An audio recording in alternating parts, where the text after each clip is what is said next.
PMG, Poor Music Group. Come on. It's your life, yeah. It's your life, yeah. It's your life, yeah. Hey, say, Niecy, come When I think about your mercy and your glory poured upon me, Lord, I thank you. Lord, I thank you. Yes, I thank you. Yes, I thank you. When I think about your mercy and your glory poured upon me, Lord, I thank you. Lord, I thank you. Yes, I thank you. Yes, I thank you. Hey, man, say, y'all, come on. Lord, you reign, you reign, you reign. I like this, come on. Lord, you reign, you reign, you reign. Forever and ever. Yes, you reign, you reign. For always. Lord, we love you. Thank you. When I think about your goodness and your mercy poured upon me, Lord, I thank you. Lord, I thank you. Just wanna thank you. Just wanna thank you. When I wake up in the morning, I just lift my Thank you. hands and praise you. Lord, I thank you. Lord, I thank you. Just wanna thank you. Just wanna thank you. 'Cause you reign, you reign, you reign. Hallelujah, come Lord, on. you reign, you reign, you reign. Yeah. Hallelujah, come Lord, on. you reign, you reign, you reign. Come on, man. Yes, you reign, you Hey, turn it up. reign, you reign. Turn it up. Hey, Rod, come on, man. Tell him. When I think about your goodness and your mercy, sort up for me, Lord, I thank you, yeah. Sing, boy. Lord, I thank you. One more time. Tell him. Come on. When I think about your mercy and everything you done, Lord, I thank you, Lord, I yeah. thank you. I just thank you, Lord. Lord, you reign, yeah. Hey, Say let's you go, come on. Lord, you reign, you Y'all better sing. say, Lord, you Lord, you reign. Yeah. Lord, you Yes, you reign. To the Most High. Lord, you done so much for me. I can't deny how you love me. You shed your blood on Calvary to save a wretch like me. I love it. I thank you, Lord, for the lessons. 'Cause Lord, you just keep on blessing. you. The tests and trials make me strong. Keep me holding on. That's why I'm desperate for you.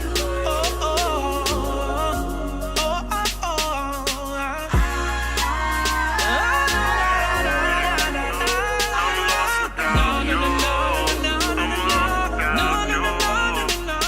Yeah, come on. Just wanna worship. He reigns. I am because he is.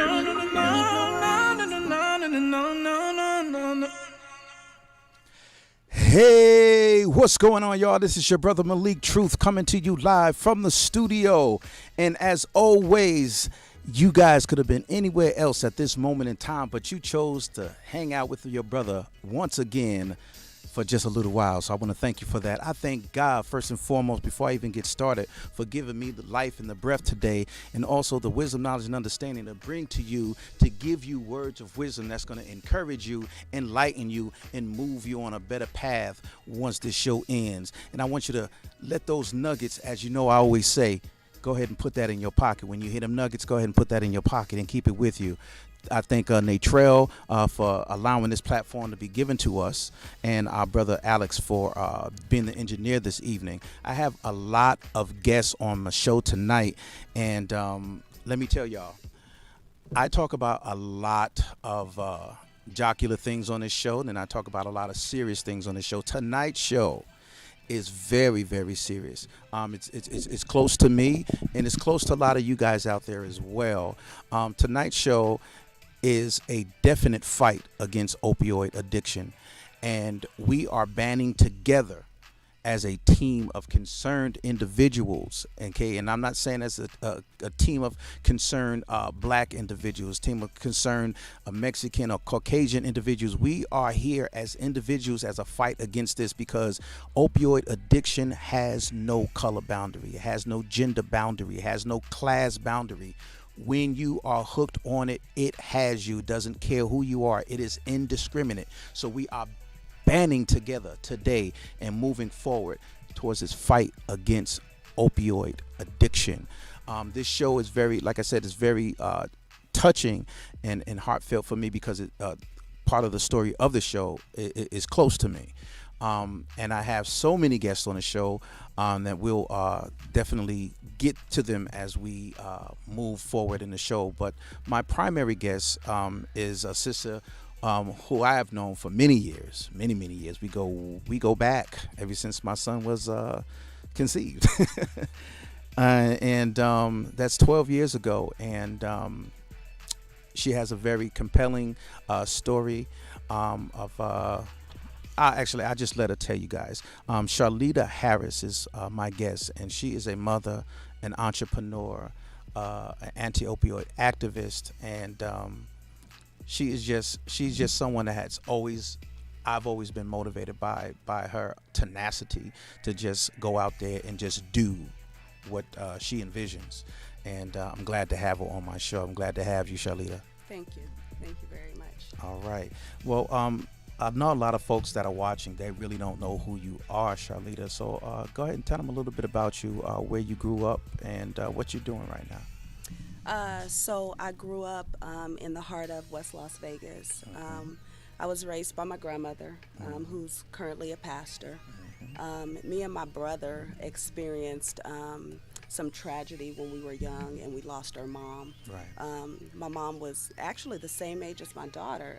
About right before her 23rd birthday, she was killed right here in Las Vegas. And so my grandmother took me and my brother in, and that's where we lived, right in the heart of the West Las Vegas. West Las Vegas. We experienced a lot of tragedy and injustice, but I fought through that. And so I'm currently now the owner of At Peace Home Care. I'm a federal contractor, a disadvantaged business enterprise. I've been doing that for 24 years. Wow. I have a passion to just help elderly and families. And that's a good thing. And again, we talk about the tragedy of one losing their mother at such a young age, and knowing what occurred. Something like that is so tragic that could actually gouge an emotional and psychological wound in an individual. But you overcame that. What was the strength in you that helped you to overcome that? I would say it was difficult.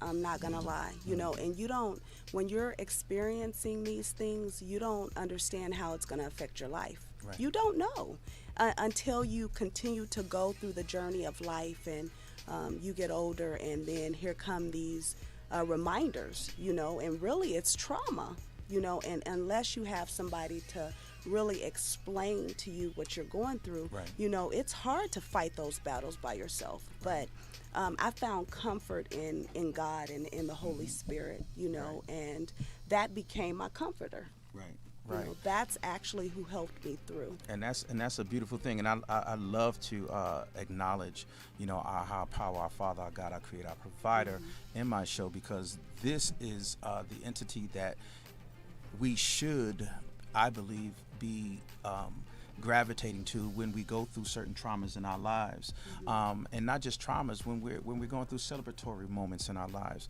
It's something that we should be leaning on and leaning towards. Now, being young and going through such a trauma, knowing that your grandmother's a pastor, and knowing that you had that good foundation, that spiritual foundation, as a teen, were there some moments where the trauma of that brought you to other coping mechanisms? Absolutely, Talk about that. yes. So, I was one, that was the first time my grandmother ever lost a child. And so trying to raise me and my brother, not knowing that we came there with some issues. Right.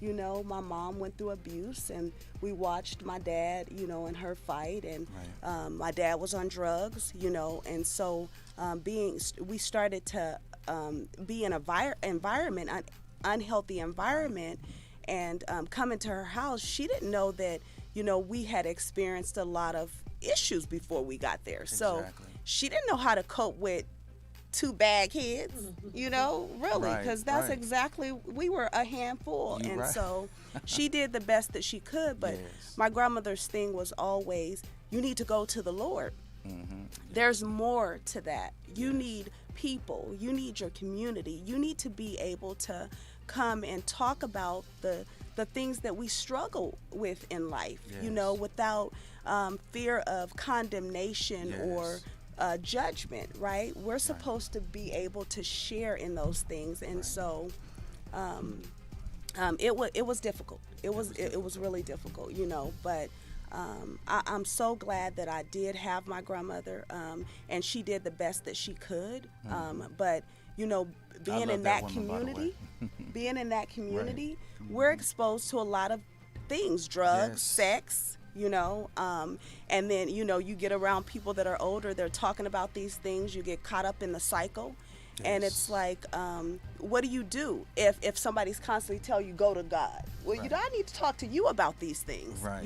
I need a human being to help me cope through this, right? And so you begin to shut down Right. and As a teen. cope with drugs, and because I got into drugs at a young age. How old were you? I was 12 when I smoked my first joint. I want to say maybe I was like 16. 16. Okay. Yeah, about 15, 16. Okay. Yeah. Okay. Yeah. And I think our listeners need to learn and understand that even at such young ages, pain and trauma has its gouging effects that pushes us towards things that will numb the pain. Right. Even from sex, people don't think that sex is a coping mechanism. It becomes the what is it? The serotonin that gets released from that act alone becomes intoxicating, and it does. The act alone prevents you from thinking about things. It's a distractor.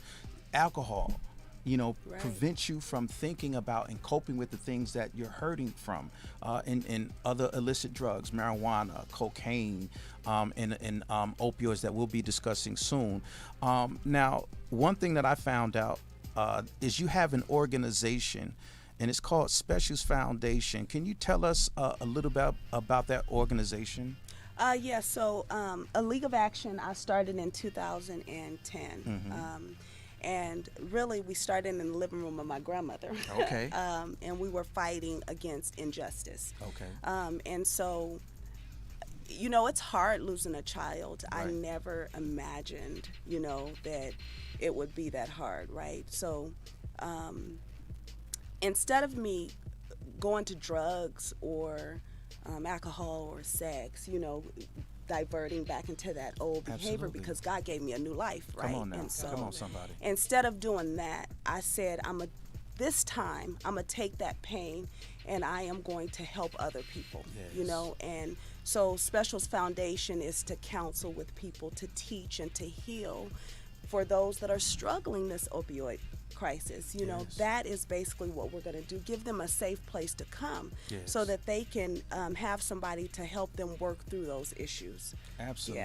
Yeah. And we need that. And a lot of folks aren't really getting a grasp on where this opioid epidemic is coming from. A lot of people like to put, again, like I said earlier, a color or a class on this opioid addiction, and there's really none. It's just as indiscriminate, as the enemy is. It doesn't care. It just wants to steal, kill, and destroy.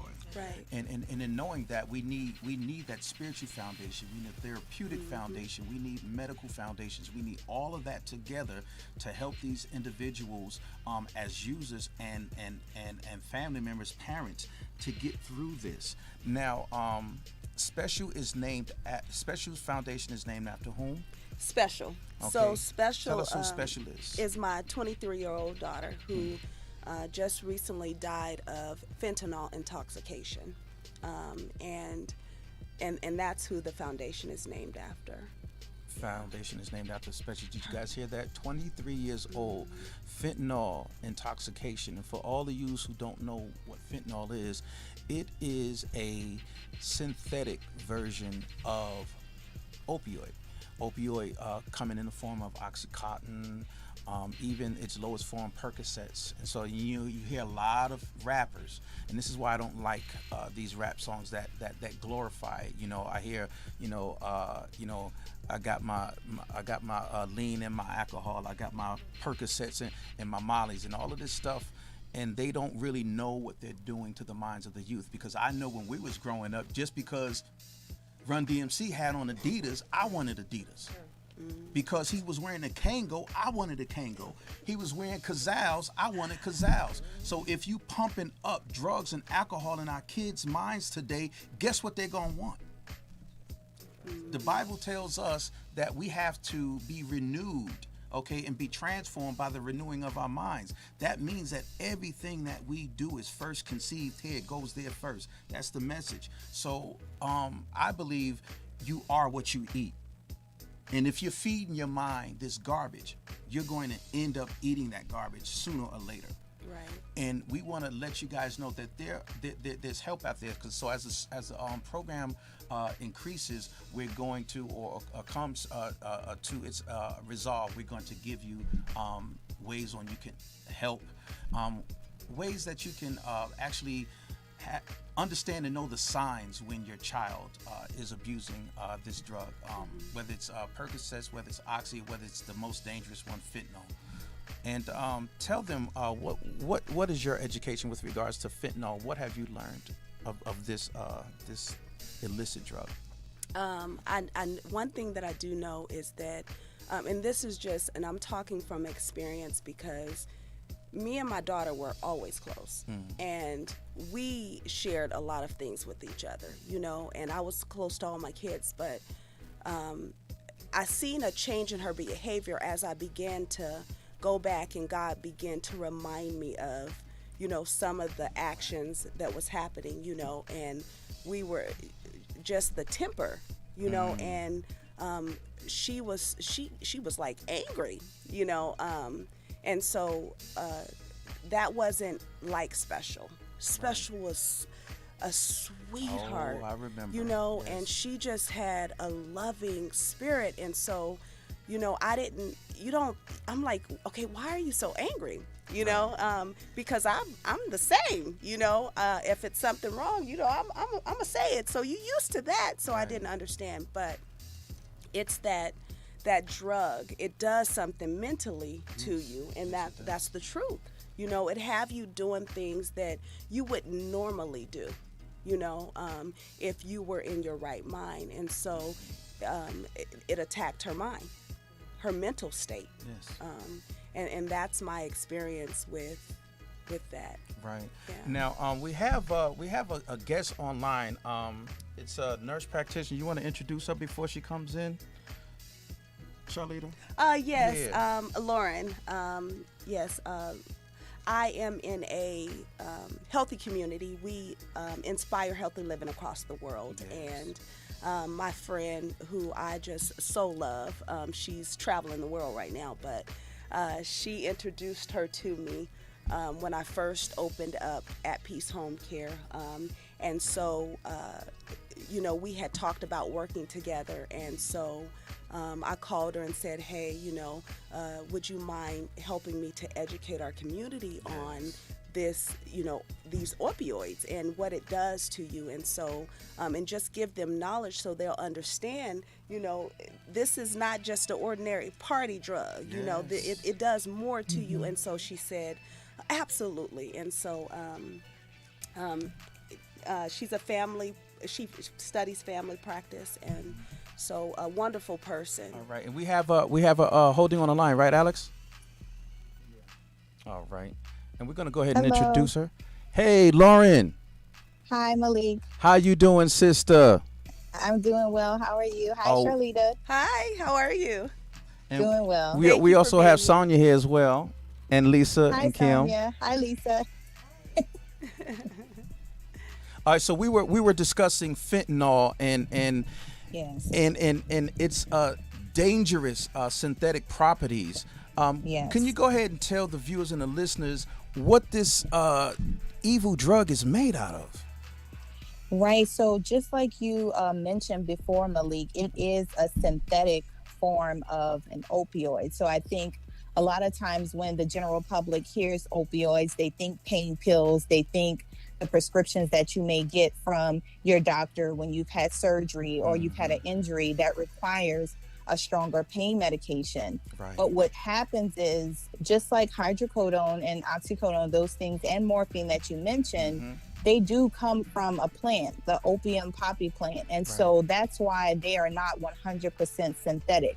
But when you get into making these drugs that are made in labs, you have the ability to shift and increase the potency of these medications. And that's what makes it more dangerous. So for instance, we all know that morphine is typically a strong drug. You usually only get that in the hospital setting. Well, fentanyl is anywhere between 50 to 100 times more potent than morphine. Wait a second. We already know that people used to die from morphine. That's right. If you take too much of it. But now we're dealing with something that is 50 to 100 times the magnitude and the potency of just morphine alone. And even, oxycodone, which comes in 10, 15, and 30? Yes. So oxycodone, there is like you mentioned before, Percocet is the combination of oxycodone and typically acetaminophen, which is also known as Tylenol. But there is a formation of just plain oxycodone where the pill is only the oxycodone. And yes, they can come in 5, 10, 15, and sometimes 20. But again, very, very dangerous because it is an opioid and it can affect your system, primarily your brain and your brain's ability to tell your lungs to breathe. And that's what's wrong with these drugs, is because people can stop breathing and they will lose oxygen to the brain and they cannot recover. Wow. So it's like a reception block. It blocks reception and transmission. Yes. Wow. Yes. So when we're talking about fentanyl, and even so, and some people may say, oh, I knew someone that had fentanyl patches. Okay, when I was coming, I've been a nurse practitioner for 7 years. I've been a registered nurse for over 15 years. And we used to see fentanyl patches, but very, very, very rarely, because it was folks who may have had a cancer diagnosis or a terminal illness where they have severe pain that it's very hard to get their pain level controlled, or those who may be on hospice. And, again, at the end of life and palliative care, you are focusing on getting those people the best, getting comfortable. So fentanyl is a prescription, and that's what it's used for. However, of course, there are people out there who are making this illegally and selling it, and that's when it's becoming laced into these pills, these, mollies, and like you said, those different street drugs. And so it's making these pills more potent, and they don't know that it's in there, and it's causing these detrimental effects. Wow. And what are some of the smaller detrimental effects before we get into the more increased detrimental effects? So this is the things, right? So you ask about smaller, but just because the simple fact that this drug is 50 to 100 times more potent, it is it's a minute amount of medicine or drug that can cause an overdose. So it's 2 milligrams of this drug that can cause an overdose. Wow. And we have to be mindful that this drug is being sold and put into things via maybe in eye drops or nasal spray or even in powder form. Oh my gosh. And it's very, even to the naked eye, a very small amount. So we're talking about overdosing, and some people may or may not know that, you think, I know people who have overdosed. I know people who have gone in a hospital and recovered. The problem with fentanyl is that it's hard for the paramedics or the hospital staff, the ER staff, to give someone an antidote, because fentanyl is so powerful that they need multiple doses. Exactly. So when talking about a small effect, very small would be, the slowing of breathing, almost like they are unconscious. Right. But that's seconds compared to not being able to, bring them back to life. Within seconds. Now, because of all of these compounds being used, it sounds to me that it is such a heavy binding agent in the body. Once it's introduced to the body, it's tell us about those binding agents that's in there. Yeah, so we all have in our brain, we have opioid receptors. Okay. That's the way that our bodies are made. So because of that opium plant, they realized that because we have these receptors, that we can take this medication and it will bind to those receptors and eliminate the pain in our bodies. So some people will have this, what they call euphoria. And as you know, a lot of these drugs, as they take more and more of the drugs, they develop a tolerance, which means they cannot get to that state of euphoria. They cannot feel the same high that they typically do. So they try to take more drugs or they try different drugs. So with fentanyl, because of its potency, which means it can get you to a state much quicker, those opioid receptors are being filled up very quickly, and it takes a very small amount, and it doesn't have to take multiple doses. Yes. Wow, that is tremendous information right there. Now I want you to stay on the line with us, Lauren, because I'm going to bring our sister Sonia in, who's a respiratory therapist, and Alex, you can go ahead and get that ready, and bring Sonia on the screen with both me and Charlitha.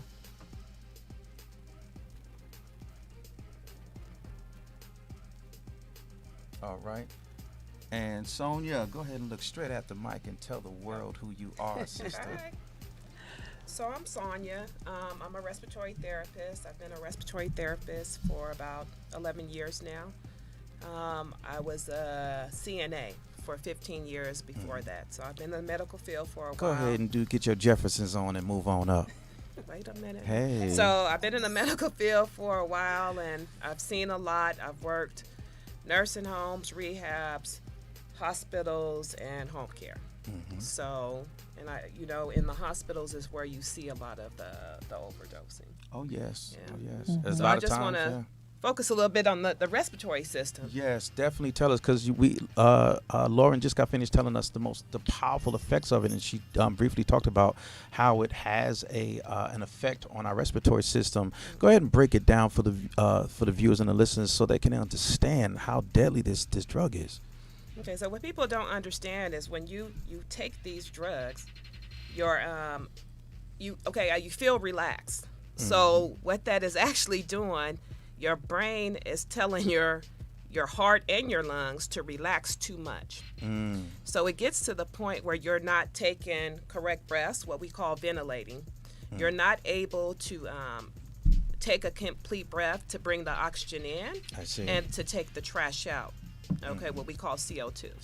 So when you're not ventilating, the CO2 builds up and it can cause you to die. It basically stops you from breathing because it's too much trash or CO2 in your body, in your lungs. It's filling up your body. Right. So when people, they hit the drugs and they're like, oh, I'm so relaxed. Okay, you're a little too relaxed sometimes when you take too much. Right. Okay, you can't just, you have to breathe so many times a minute, and you have to breathe so deep, inhaling and exhaling. That's just the process of the body. Right. So what the drug does, it tells the brain, don't do that. We don't need to do that. That's what it basically says. Stop. Wow. So the heart and the lungs are very connected. So what happens when your heart is slowing down and your breathing is slowing down, you're not getting oxygen in your body anymore. The oxygen goes through your body through the blood. Right. Okay, so when your heart's not pumping and you're not breathing, you're not getting that oxygen to everywhere in your body. Right. Okay, it doesn't take long for muscles and everything to start dying off. Okay. And the heart is a muscle, right? Yes. Yeah. Oh, yes.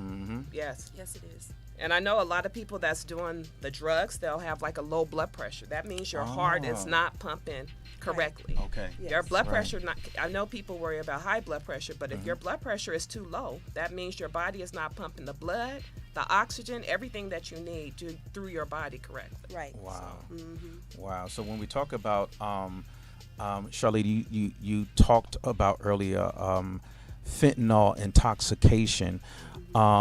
Sonia, could you tell us what fentanyl intoxication really means? Right, and I'm a CPR instructor, so that was hard. That was a hard one. It's actually it's respiratory distress. Yes. That's what we call respiratory distress. Okay. So the intoxication depressed the respiratory drive. So Special, whom I was there when she was born. Right. Okay. So It's all right. Yeah. Special, she actually stopped breathing. So either her blood pressure went way too low, or she wasn't breathing enough, and then that led to her blood pressure or her heart stopping. That's what happened to her. Right. It's actually called respiratory distress. When you see somebody in the hospital and they do a cold blue or whatever the television shows are calling it now, that means that Right. that patient can still be breathing, say, 6 times a minute, Right. but that's not enough for your body to sustain Right. correct And ventilation. to get rid of that Right. trash that you're talking about. Right, right. Okay. It's not enough. So Right. that person is actually in respiratory distress. That's how you die. Wow. That's why you get to the point of we'll like do what we call bagging, try to help the patient breathe. If you Right. guys see the show where they'll hold the mask on the patient's Yes, mouth and with they the start bag, bagging. Right. they're Yes. trying to help the patient breathe because they can't sustain that. They won't make it. So And she Wow. was alone, And so she was nobody alone. could perform CPR or Right. anything. Right. Right. Right. In the house by herself. And Just- these are the things that go on, you guys. So we are going to shift the discussion because we only have a half an hour. And a show like this is more than just an hour, you guys. And I would love to have you guys back at another time so that we can continue to educate. Because from the statistics that I read, in the state of Nevada alone, they're getting about over 2,000 deaths a year because of this. Right. You know, and that may not seem like a big number, but when your child is lumped up in that number, right. that's all you need. You know what I'm saying? That's all you need. And 2,000 people gone because lack of education, because lack of awareness is education, and lack of the proper facilities and tools to really handle the addiction, of this. It's just not something that you could just pray away, y'all. Prayer is just the first step. The next step is the answer, because remember, faith without works is dead. Right. So it's action that we have to take, and we are here on a fight against opioid addiction. We're going to go ahead and take a short break. We'll be back in 2 and 2. Thank you guys so much for tuning in. Don't go anywhere, because we are coming to a point where we're going to move into resolve, bringing you guys more awareness about the symptoms to look for, the behavior changes, and we're going to move on how we can help. All right, please stay tuned. Picture me driving a foreign.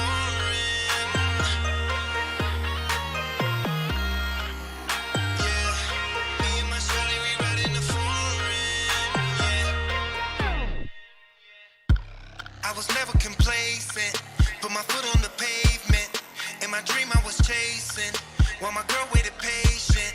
Spent a lifetime on this music shit, going nowhere, I was losing it. She was right there enduring this, while her folks like, why she doing this? But Shawty didn't care what nobody said. She was gonna ride to the day I'm dead, stay by my side when the others fled. So I'm convinced that she deserves it all. She believed in me when chances were real small. I picture me driving a foreign. Shawty, she riding the passenger side. Yeah, 3 in the morning, holding her head up, yeah. She was there from the beginning, there from the beginning. Oh, she was there from the beginning, yeah. Baby, you were there from the beginning. Shawty my ride or die, and she is my reason why I keep on grinding to buy her expensive things that money can buy. Her beauty represents me well, she loves me and others can tell. Her heart is where my love would dwell. Talk about her man and she would rebel. I ain't ashamed, this ain't a game. She was right there in the storm and the rain, endured the pain and the financial strain. Now she gon' shine with the fortune and fame. She gambled her life for me, she sacrificed for me. She deserves it all, it's only right, you see. No matter the price, you see, I picture me driving a foreign. Yeah,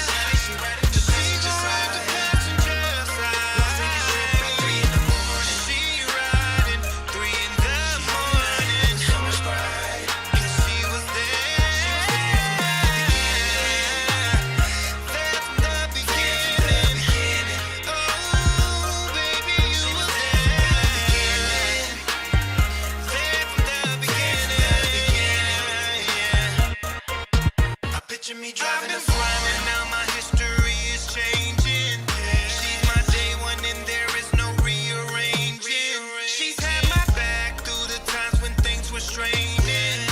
Now she benefit from every cent I'm gaining. Listen to what I'm saying. No dividing, no compromising. She gon' ride while I keep on climbing.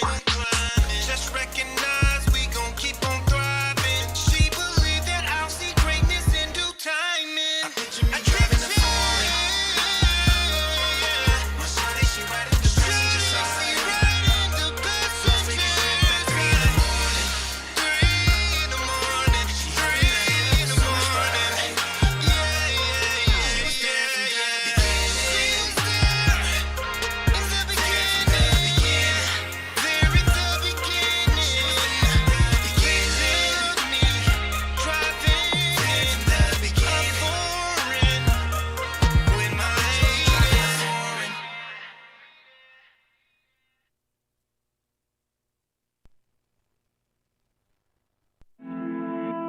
Yeah.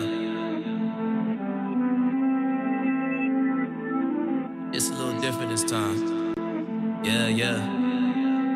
We come alive in the nighttime. I'm bruising down in the state 9 to 5. 9 to 5. I'm going buck 5. Hope I don't see them cop lights. In the fast lane, yeah, he told me about the warning signs. And I'm trying to live fast, die young, we ain't got time. No, we do it part-time. The benefits don't benefit, it ain't full-time. More than 40 every week, putting overtime. I'm clocking 7 days a week till I'm prime time. That ain't enough time for the short time. Success, I'm trying to see a million by the summertime. Before it's fall time, and they forget mine. Cold world without my pockets warming when the shivering. Foot on the gas pedal, leave it stuck in drive. Never slowing down, had to cut the brake lines. Jesus, take the wheel, I'ma steal when I decide. That's just free will, we don't trust him all the time. When we should, but I don't mean to preach. No, but when your hands upon the wheel, who you trying to be? Bring your hand out, tell me who you trying to reach. Yourself like you out playing hide and seek. Still I'm cruising for a chase. Knowing that my family is not safe. They not safe unless we keep a bag in the safe. It ain't safe. No, it ain't safe. Unless we keep a bag in the safe. Yeah, right. They don't want smoke, yeah. If they do, we let them bucks fly. I heard them sending shots on the ground, they ain't like mine. Mine hits a little harder, dog. Could say a lot about them, y'all careers isn't never mine. Hey. Cheesesteak out in Philly when it's showtime. Pedro got me booked up, now they reading mine. Try to NY, hit up Shade 45. They ain't in my A, doing prime time. 7 o'clock on the dot. Staying low key, y'all gon' watch. Moonwalk the interview, Billy jeans in my DM, they some thoughts. She want me to pull up, hop out, set me up like a snitch does, cop out. Camera phone, a lingerie on my cock out. Work my shift when I finish, I clock out. She ain't worth the bag, don't care if she bad. Beyonce back at home, she can teach you what is class. I need a few bags, a Lambo and a jack. Solid luxury, pink slips, custom tags, oh yeah. Tired of shooting stars, now I wanna shoot some comments. Trolling on my timeline with no bridge around it. Deals on the table, we know y'all don't know about it. There's no limit when you bout it. So I'm cruising for a chase. Knowing that my family is not safe. Unless we keep a bag in the safe. It ain't safe. Still I'm cruising for a chase. Knowing that my family is not safe. Unless we keep a bag in the safe. It ain't safe. No, it ain't safe. Hey, give me a flex. Check. Hey. Yeah. Give me a flex. That sound like DT702 right there. Knowing my family not safe. You got that distinctive voice. The chase. Hey, What's going on, y'all? This is your brother Malik coming back to you from that short break. And for those that are tuning in, we are talking about the fight against opioid addiction, fentanyl in particular, which is the synthetic version of the opioid. And this drug is just mixed and laced with so many things. It's mixed in either a lab, it's mixed by people on the street getting information from online and just selling it out there. It's just ridiculous, y'all. And this drug, it is taking people's lives. It is messing up families. It's messing up units. It's just a destroyer. And our fight is the beginning today, or tonight is the beginning of an ongoing fight against this opioid addiction. You guys heard earlier, Lauren, who is a nurse practitioner, gave us the rundown on the physical aspects and the makeup as well, the chemical compounds of this drug. We had Sonia on earlier as a respiratory nurse. She gave us the physiological effects that occur in the body from just taking the drug too much. And earlier Lauren talked about just 2 milligrams is enough to kill you. And it's not like people that are out there that are sniffing, drinking, just ingesting or in any way introducing it into the body. It's not like they're out there measuring this stuff. Like, okay, to make sure you don't go over 2 grams now. You know, so they're not doing that. They're out there doing their thing, trying to get as high as possible, as fast as possible. And well, guess what? We are on the verge to ruin the devil's plans as quickly as possible and as fast as possible, so that we can keep our children alive, so that they can bury us and not us them. Y'all feel me on that? We have with us still our guest, Charlitha Harris, who is just, I'm admiring her fight against this. She decided to turn her pain into passion, and I'm enjoying it, and I'm definitely looking forward to being a part of this fight with her. And also I have guests with me, Lisa Lee and Cam. Lisa is mom and Cam is daughter? Yes. Okay. And why have you guys decided to join us today? I'll go first. Let me start by saying Miss Charlita is my PCA. Okay. I met her some months ago through her PCA service at Peace Home Health Care. And I believe in divine intervention. Come on now. I believe in serendipity. Serendipity. I believe God makes no mistakes, and everything He does is for a reason. Yes. From the moment, excuse me, Miss Charlita walked into my home, we talked about health, and we talked about, you know, the reason I am with her company and things like that. But we talked about our children. Right. We talked about our children every time we saw each other. And I've never met this beautiful soul ever in my life. Right. And it's just something about Charlita that I gravitated to, something that, I mean, it was just something. And here beside me is my beautiful daughter, Camry. Camry. Okay. Camry. Sure, for Cam. All right. Sorry about that. Cam. And some weeks into meeting Charlita, she notified me of Special's passing. Right. And I'm like having a fit in the living room. I just could not believe my ears. You too, know, huh? I'm talking to this mother about her children. She's talking to me about my children. Right. And my daughter comes out of the room. That's Special. Mom, that's Special. That's my friend. That's my friend. Is this Special's mom? You know, which kind of floored me as well. Right. And aside from that, I unfortunately have, you know, a personal, you know, very heartbreaking story to tell. Wow. Not too long before I met Charlita, not too long before Charlita stepped into my living room, I had a situation where my daughter, who my mom and I had taken to the hospital, she was complaining of her chest was hurting and different things like that.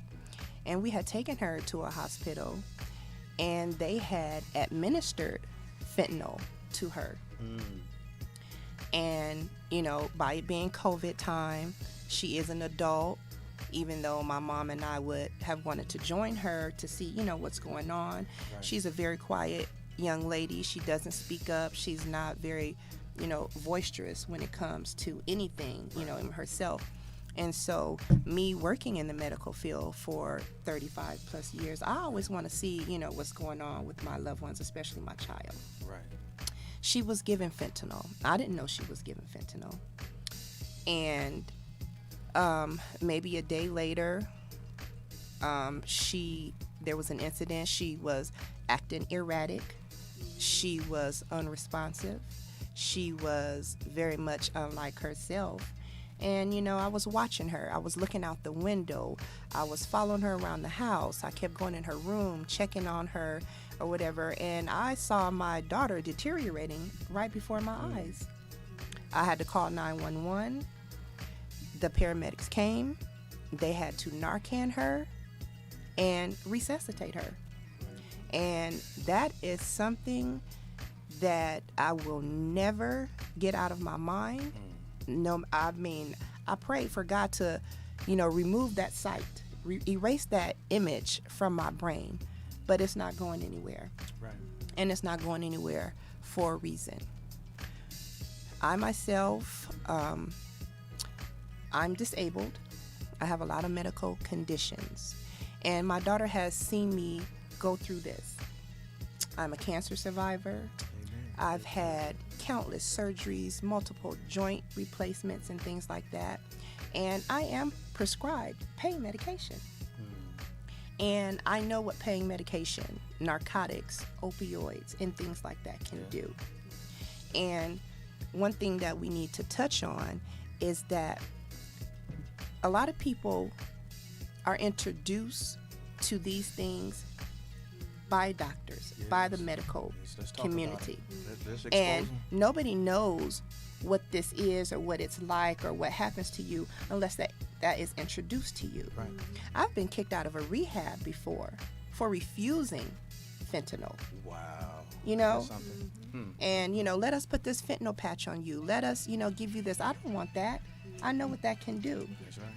And unfortunately, I have watched my daughter go through something that, has been unimaginable to me. And that incident on that day, that's etched into my brain.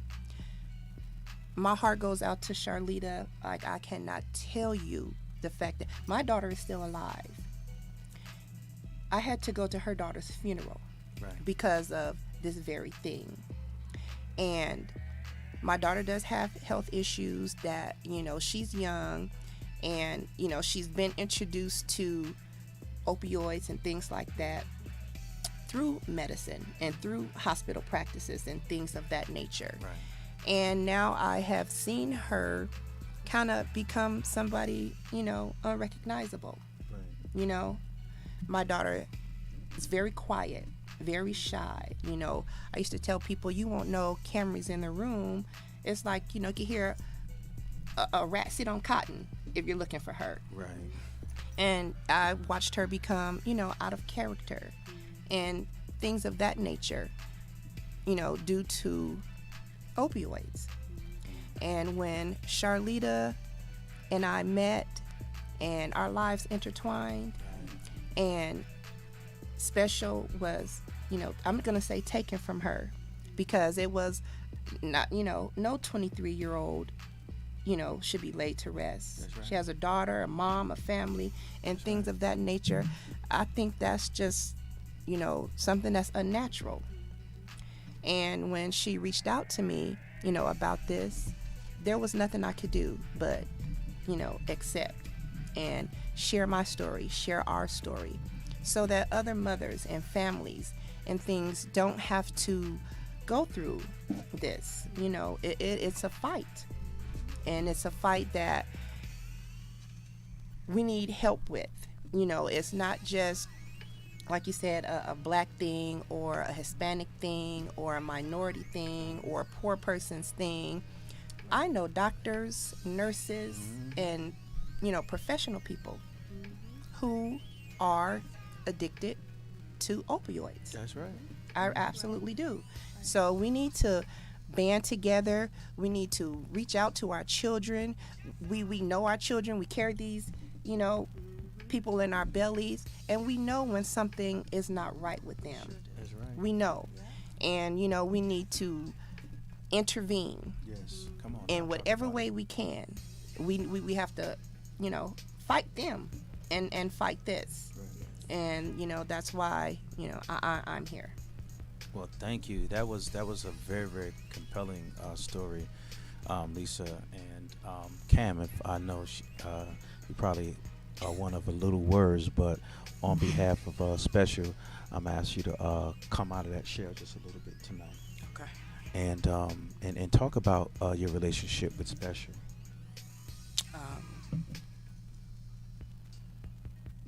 My adult relationship with Special, to be completely honest, we didn't make the best decisions together. All right. Thank you for that Just honesty. Being honest. Thank you. I mean, we would hang out sometimes, and it wasn't always about that. But most of the time, it was involved, or What was involved? opioids. Okay. Opioids came into my life because, like my mother said, I've struggled with different illnesses since I was about 17, 18 years old. Right. So I was in and out of the hospital, surgery after surgery, and opioids are what they use to treat pain. That's just what they give you. It stopped being, well, I can't even say it stopped being used as medication and started being abused because, honestly, my days are they're full. And when I say full, I'm not talking about like I have 100 things to check off on a list. When I say full, I mean, I struggle for insomnia, so when the sun comes up, I'm already up, and my mind is already going, and I'll get up, and I have really bad back pain, and honestly, that was the reason why I started taking opioids outside of a doctor's orders. Right. I couldn't figure out why my back was hurting the way that it was. I still can't, honestly. But it got to a point where it got completely out of control. It's time consuming. I'll say that. Right. It's expensive. And you just kind of look in the mirror one day and you don't recognize yourself. Right. I get angry at myself sometimes. I'm mad at myself because I allowed myself to get here in a way. Like, I have to take accountability for my actions and the choices that I make as well. I can't blame every dealer. I can't blame every doctor. I can't blame every hospital. I can't do that. Right. I have to take accountability for the part that I play in this. That's right. And my part is I did not ask for help when I noticed that something was wrong. I have family. I'm not by myself. I have my mother.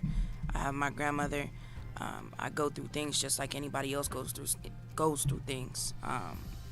For the most part, I'm quiet, and I just, I take my licks on the chin, and I keep trucking. But life had gotten to a point where I felt like I couldn't handle it, or it was too much. And so I just didn't want to feel anything anymore. Right. I didn't want to feel hurt. I didn't want to feel, sad or angry or, however I was feeling, I wanted to feel some type of euphoria that wasn't anger or hurt or disappointment or frustration or what may have you. And, like my mother said, I don't talk much, so especially when things are wrong, I roll up in a ball, I close off, and that's what I do. That's what I've always done. So, opioids were my outlet. I didn't feel. You don't feel. But coming with not feeling is, you don't just take away the bad days. You miss good days too. You miss time that you should have spent with people. You're not you. The things that you used to enjoy, you don't anymore, or you can't do it without being intoxicated. And when you're high, you're not yourself, pretty much. So you're just not there, you're not present. And my addiction hurt a lot of people. It hurt the people that I love the most. And I don't know how to apologize for that other than to say that I apologize. That's it. If I could go back, if I could go back to where I started with the information that I know now, knowing what I know now, I would have never touched anything. Start here. But that's okay. It starts right here, It Cam. starts right here. And it starts with number one with forgiving yourself. And the best apology that I believe that we can ever give our parents or the people that we love is to start changing. That's the best apology that we can give. And even though we're running out of time, I still want to go into it and see if Lauren is still on the line. If she's not, Lauren, are you still on the line? Okay, I think Lauren's gone. But we do thank Lauren for her perspective. And folks, I want to bring some points from Cam's talk. Asking for help. That's a thing. When you understand and know personally that some things about you that you don't like and that you know that has gone awry, please ask for help. And coping. There's a lot of things we can use to cope that we call in the mental health field maladaptive coping mechanisms, such as drugs, alcohol, sex, and so forth. We want to try to find an adaptive coping mechanism, talking to our parents, talking to our friends, talking with a therapist, finding another way and another outlet that's not going to be detrimental to your life. She made a good point. Lauren, you still there? Yes, I am. Okay. I can't hear you too well in my microphone. Speak again. Hello. Yes. Can you hear her in your microphone? No, we need I a can't hear her. microphone. Here, you want to take this microphone? No. Hello. Okay, I can hear you now. Okay. Okay. You've been listening in, right? Yes, I have. Okay, and you heard Cam's statements such as missing good time, Yes. time passing you by, not really feeling yourself, can't do the things that you used to do even without being high. What about this Right. drug is causing these effects? Well, when we think about if you think about the way in which I had explained earlier on how it goes to a receptor, right? And these Right. receptors are located in the brain. So these medications are not absorbed and then go directly to, like for Cam, directly to her back pain. Or Right. for someone else, it doesn't go directly to the site of pain. It is altering and manipulating your brain. So when you Okay. think about things like mood Mhm. and the time or how you feel about yourself, how you feel about things on the exterior, Right. anything that affects you on the outside or the inside, all of that has to do with chemicals in the brain. Okay. So as these drugs affect the brain, and then also, as I was saying, the tolerance that you get and the amount of these drugs that you take Mhm. to feel a certain way, then at the same token, you get withdrawals, right? So when you don't have this drug on board, or you don't have it, let's say for days, you get irritable. Shit. So that's something else with the nervous system. The brain and the spinal cord is what makes up the nervous system. So that is what's contributing to the way that someone acts, the way how they start acting or how they change right before your eyes. I know Charlita was saying with Special how she noticed she would get, Irritated, angry. yes. Exactly. So all of those things go to the nervous system. Right. So unfortunately, just like we know that these things can deteriorate, the human body, not only from the physical aspect, from what we can see aesthetically, but they are deteriorating the brain as well. Physiologically, yes, inside. And it's kind of like, from what you're telling me, it's kind of like these receptors are saying, hey, where's this thing at that was telling us what to do? Right. Wow. That is really, really deep. And Lauren, if you have a Facebook or any type of information that could help people, could you share that? Yes, so I'm a family nurse practitioner. I actually have two practices. One is a primary care practice, is NP and Me LLC. So I do have a Facebook page and an IG. So it's NP ANDME LLC. And I also have a wellness practice. So I do IV hydration and vitamin therapy along with health coaching. And that's NDO Wellness. So at NDO Wellness. So you can go to either one of those Facebook pages or IG, and you can reach out to me that way.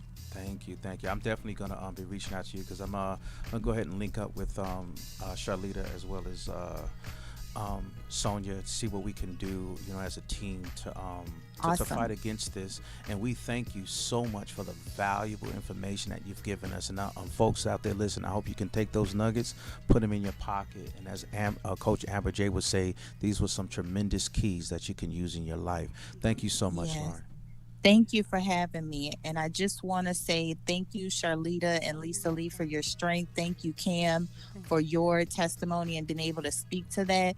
And if anybody is listening, if you don't take anything else away, talk to your family, talk to each other. It starts with a talk and having a safe space for our loved ones to be able to open up to us. Thank you so much for that. Thank you. And we just thank God for this session. And before we go, Charlita, we're talking about a safe place. Let the folks know what that safe place can be, please.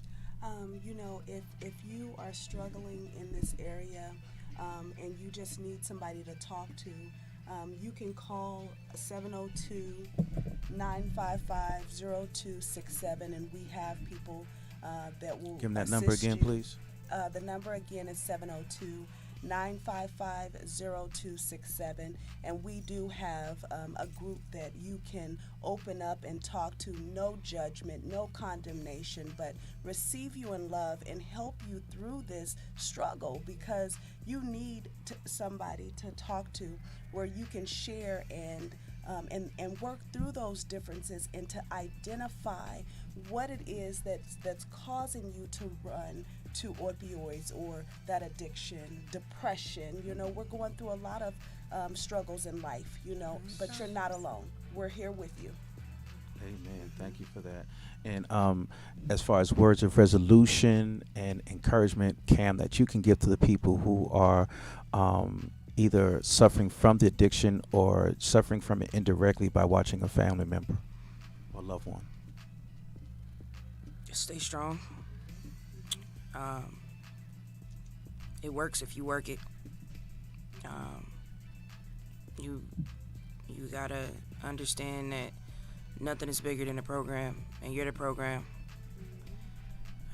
Talk to people, say something to somebody. Don't wait till it's too late, because 9 times out of 10 with situations like this, once it's too late, it's too late. Right. Love your people, check on your people. Even the people that you think got it together, your strong friends, check on your people. Be there. Don't judge them. Love them. Absolutely. Forgive them if they ask for it. Yes. If they're working towards something, if they're trying to get it together, be patient with them, because it's difficult. It's not easy. That's right. Absolutely. That's right. Right. And Lisa? I would say, parents, family, friends, the people who are around you. So don't not say anything as well. Don't just watch somebody deteriorate before your eyes. That's right. Intervene, seek some type of intervention, because if you don't, your family members, your loved ones, your friends, your children will be gone. And I was thinking, at special service, how am I going to look this mother in her eyes? And she's sitting in the front pew of a church. That's all right. Laying her daughter to rest. That could have been my child.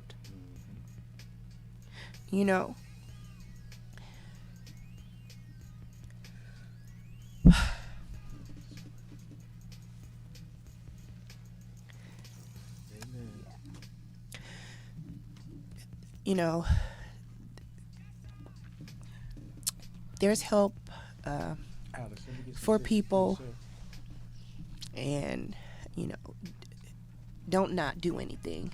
Right. That's all I have to say. Yeah. And no matter how hard it might be, no matter what you have to do, no matter how many phone calls you may have to make, no matter how crazy you may sound, you want to save your child. That's you right. want to save your sister, your brother, your mom, your dad, I hate that we're doing this. Right. I love Charlita, and God bless Charlita, but I don't like that, Special has a foundation. And just, do something. And that's exactly what we are going to do. This doesn't stop here. You guys, all my listeners and all my viewers, I want you guys to make a commitment with us. If you know someone out there, again, like Lisa said, say something about it. This is not a secret. This is not alcohol and marijuana. This is killing people, and your body may have the tolerance to go through it because of whatever physiological reason, as the nurse practitioner said, but they may not have that, and that last decision to take it could be their very last decision to take it. And that's what Cam meant by it could be too late. When it's too late, it's too late. And let's not let that too late come upon you and visit your life. Because remember, our children are supposed to bury us. We're not supposed to bury our children. You have been given some grand information this evening. You could have been anywhere else, but you decided to tune in with your brother Malik Truth this evening. And I'm hoping that the information we gave you is going to do something to affect a very positive change in your life. Remember, run and tell that. If you know they're doing it, run and tell that. Thank you for tuning in.